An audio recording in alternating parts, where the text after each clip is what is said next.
Почитувани, добар ден. Започнуваат вестите на Канал 8. Во Виница се одржа втората редовна седница на општините од Источниот плански регион.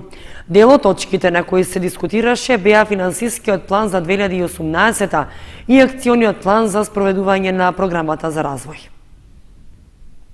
1.800.000 евра е сумата која што треба да се дели на 11 општини од Источниот регион во 2018 година. Финансискиот план за 2018 и акциониот план за спроведување на програмата за развој на Источниот плански регион беа дел од точките за кои се дискутираше денеска на втората редовна седница која се одржа во Виница. Изнесува некаде околу 1.800.000 евра, 115 милиони денари. Овде се внесени сите проекти кои што треба да се завршат, како и очекуваните приливи на средства преку Министерството за локална самоуправа, средства кои што ги очекуваме да ги добиеме од програмата за прекугранична соработка со Република Бугарија, проектот кој што го завршуваме, зелени згради за заедничка зелена иднина. Овде влегуваат проектите од Швајцарската агенција за развој и соработка преку програмата за зачување на природата фаза 2 и овде влегуваат средствата кои што ги очекуваме за веќе завршени во крајна фаза планска документација за 22 села во општини од Источниот плански регион, односно во 6 општини, и очекуваме средства кои што ќе ги добиеме од останати донатори. Шансите за развој на регионот ќе бидат поголеми доколку и општините форсираат кон регионален, а не кон индивидуален развој. Проектите кои треба да се финансираат треба да ја решаваат регионалната инфраструктура како главна алка за развој и на регионалниот туризам, вели Илиев. На прво место би ја ставил патната инфраструктура која во истокот е навистина очајна. Значи, први проекти за кои треба се залагаме е да ја решиме патната инфраструктура, односно поврзувањето и со соседна Бугарија, како и залагањето за отварање на нов граничен премин или проширување на постоечкиот граничен премин од бугарска страна, бидејќи навистина комуникацијата и луѓето чекаат доста долго.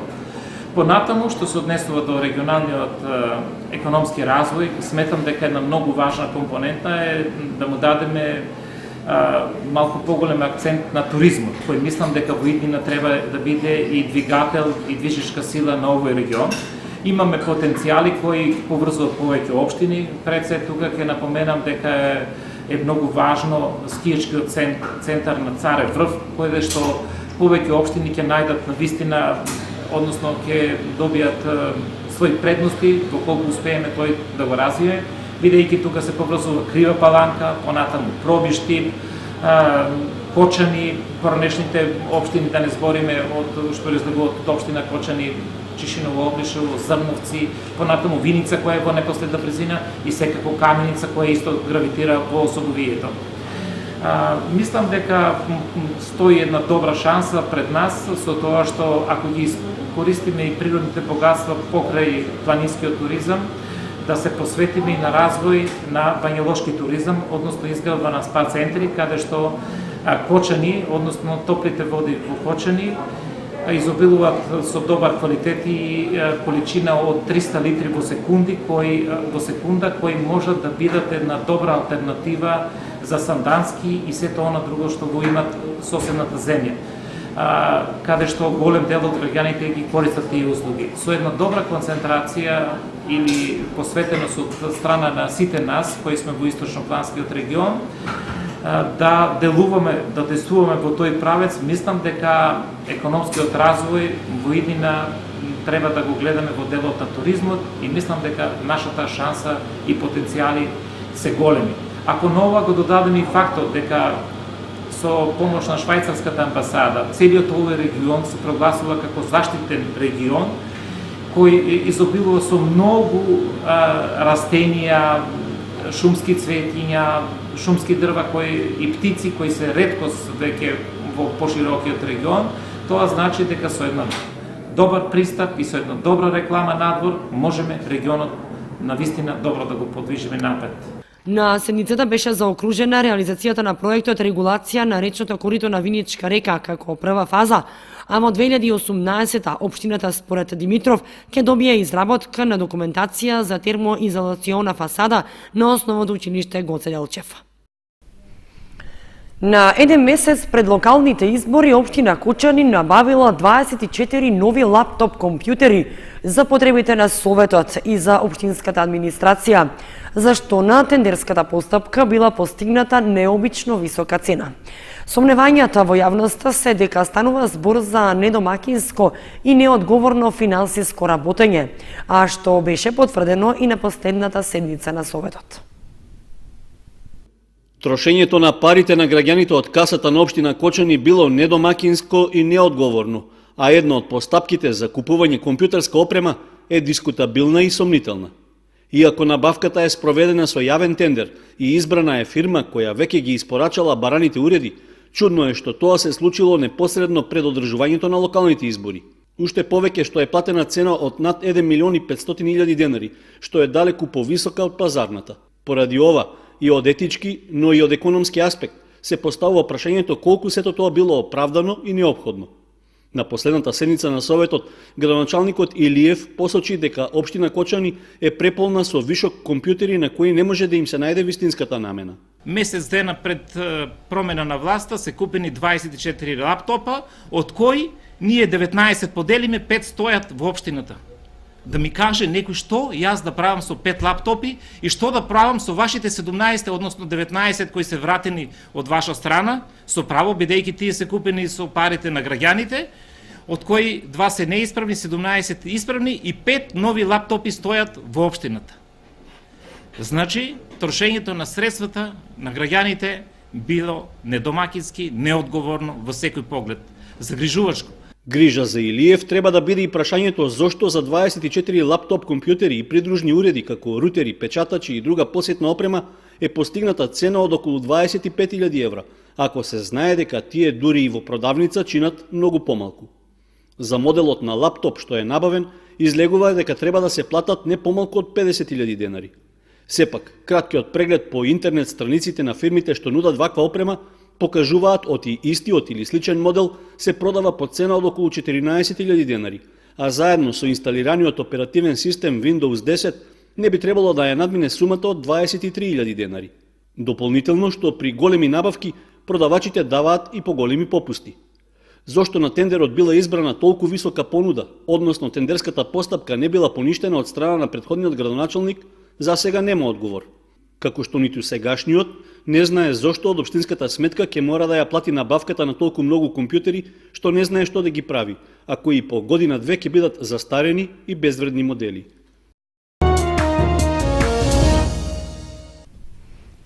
Кружниот тек и полициската станица во Кочани наскоро ќе ја добие комплетната функција како во периодот кога беше предаден во употреба.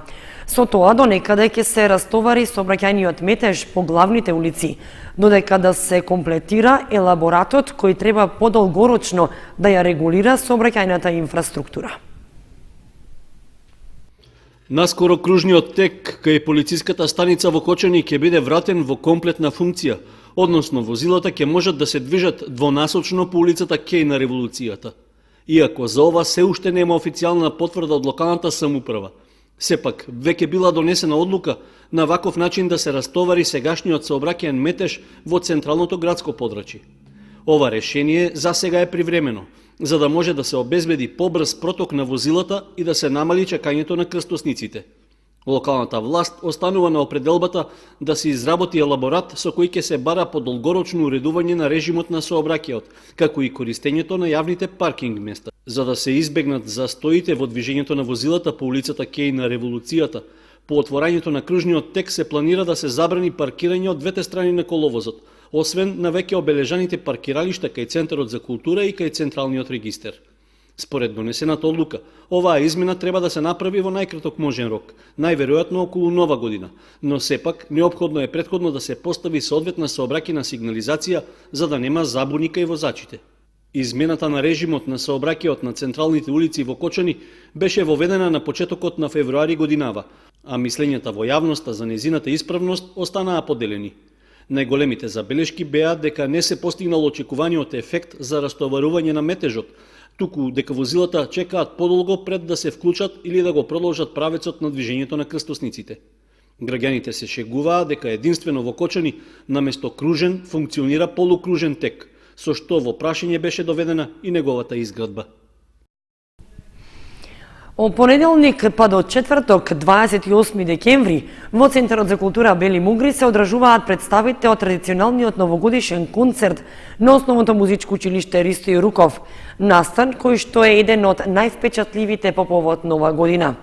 Годинава е насловен како волшебна ноќ, на која учествуваат сите ученици од училиштето. Волшебна ноќ е насловот на новогодишниот концерт кој што Основното музичко училиште Ристо Јуруков не го изостави и оваа година. 3 представи од новогодишниот концерт веќе се одржаа, а вечерните се закажани за вторник и четврток од 19 часот. Професорите и учениците задоволни од досегашниот тек на представите. Значи, веќе втор ден како се прикажува 16-тото издание на новогодишниот концерт, организиран од страна на ОМ Ристо Јуруков. Веќе поминавме 3 представи, од кои предстои вечерва и представата за граѓаните. Се надевам дека ќе се видиме вечерва во поголем број. Од друга страна, еве некој нов концепт, секоја година, 16 години поред, не е мала работа да се одржува еден проект.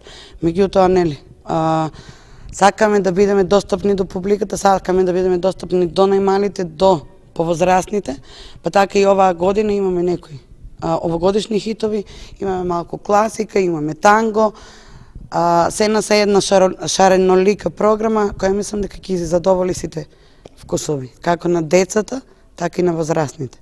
Во новогодишниот концерт секоја година учествуваат околу 200 ученици и нивните наставници од музичкото училиште. Се изведуваат околу 15 композиции, од кои 5 пее малиот хор, 5 хорот составен од повозрастните ученици и 5 композиции се инструментални кои ги свири оркестарот на училиштето. Годинава концертот се одржува под темата Волшебна ноќ, затоа што самиот концерт представува ноќ во која што би требало да ужива целата публика. Цената на билетот годинава изнесува 150 денари и се продава во Центарот за култура Бели Мугри, каде што и се одржува концертот.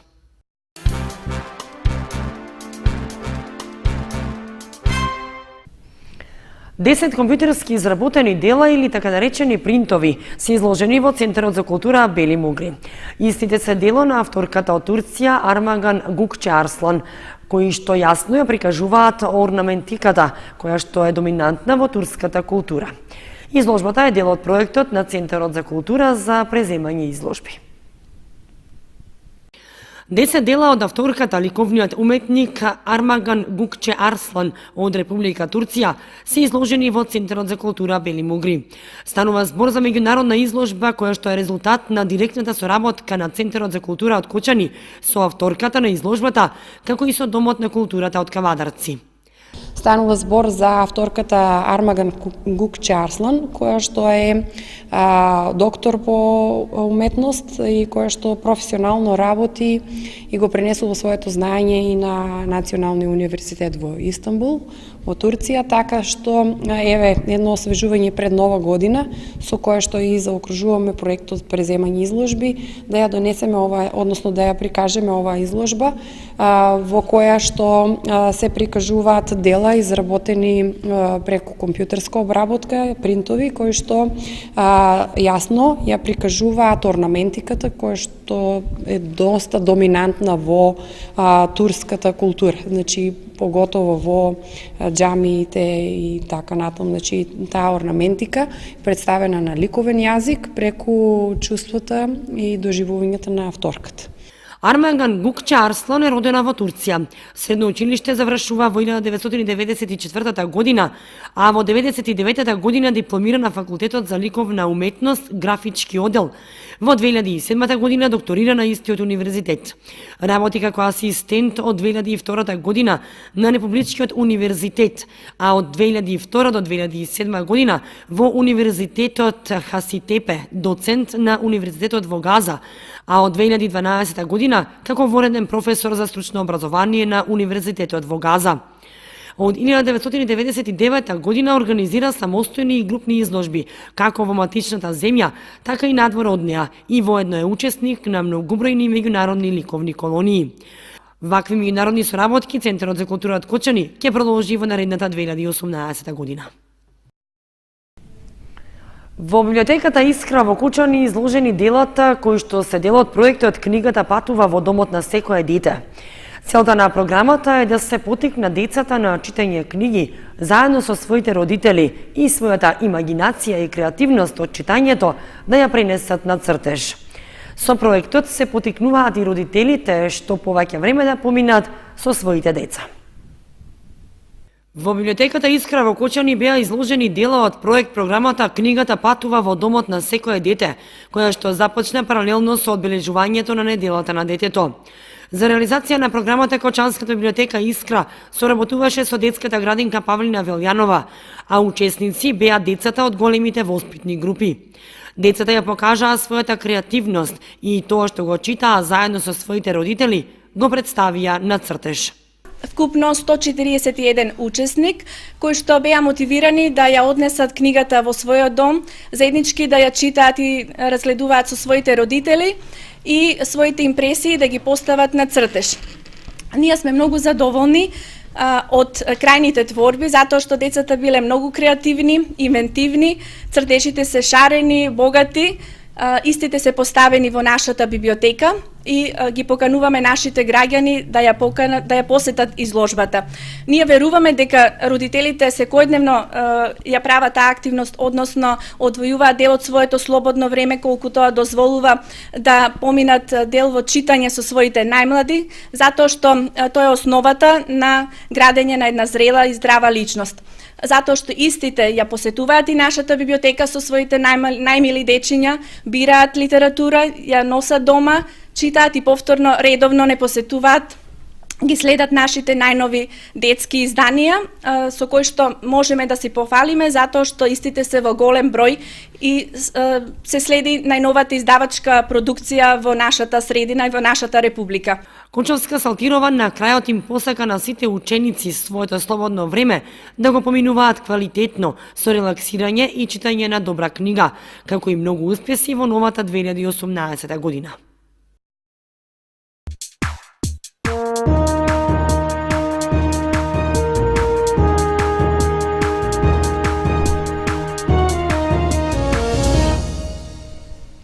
Следуваат информациите од спортот.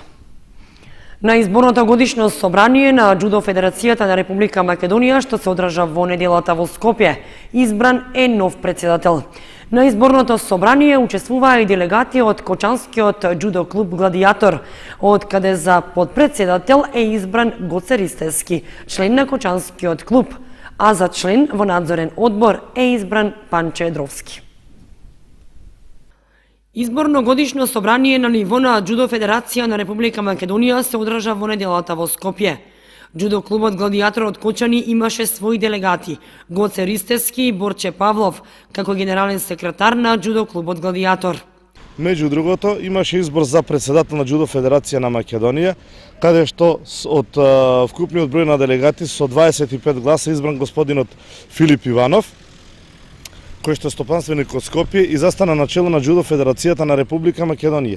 Ние како клуб партиципиравме со наш делегат од делегатите кои што беа присутни, тоа е господинот Гоце Ристовски, кој што е член на нашиот клуб и истовремено е стопанственик и влезе како подпредседател на Џудо Федерацијата на Македонија.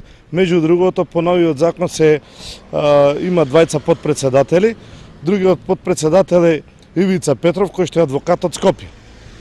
Од нашиот клуб е влезен како член на надзорен одбор господинот Панче Едровски, адвокат од Кочани, кој што е дел од нашиот тим и мислам дека успешно ќе работиме и че и нашата федерација ќе почне да се движи во правилни насоки.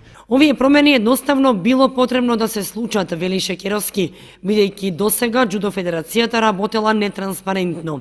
Сега со новоформираниот тим сметаат дека ќе почнат да се движат по правилните насоки кон Европската Џудо Федерација, каде што и тие се дел од таа групација, додава Шекеровски. Екипата на основното училиште Раде Кратовче е победник на футсал надпреварите, чиј организатор беше Општинскиот сојуз за училишен спорт. Со тоа, таа се стекна со правото да ја представува општина Кочани на регионалните надпревари. Завршија надпреварите во футсал за момчињата од основните училишта од Кочани кои се надпреваруваа во Општинската лига. Победник е тимот на основното училиште Раде Кратовче, кој во финалето ја победи екипата на основното училиште Никола Карев со резултат 3:1. Со тоа, младите фудбалери обезбедија учество на зонските надпревари, на кои противници ќе им бидат екипи од соседните општини во регионот. Организатор на општинските надпревари во футсал и годинава беше Сојузот на училиштен спорт на Кочани, со што дел од зацртаната програма за работа е исполнет во целост. На турнирот годинава учествуваа вкупно 7 екипи, односно, освен представниците од основните училишта во Кочани, своји тимови пријавија и основните училишта од двете соседни општини Зрновци и Чешиново Облешево. Зонскиот турнир на кој ќе учествуваат победниците од општинските надпревари ќе се одржи во Кочани на 31 јануари идната година, а освен од нашата општина ќе се надпреваруваат и тимовите од општините Виница, Берово и Делчево.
Почнувани со прогнозата за времето, го завршуваме и ова издание на вестите на Канал 8.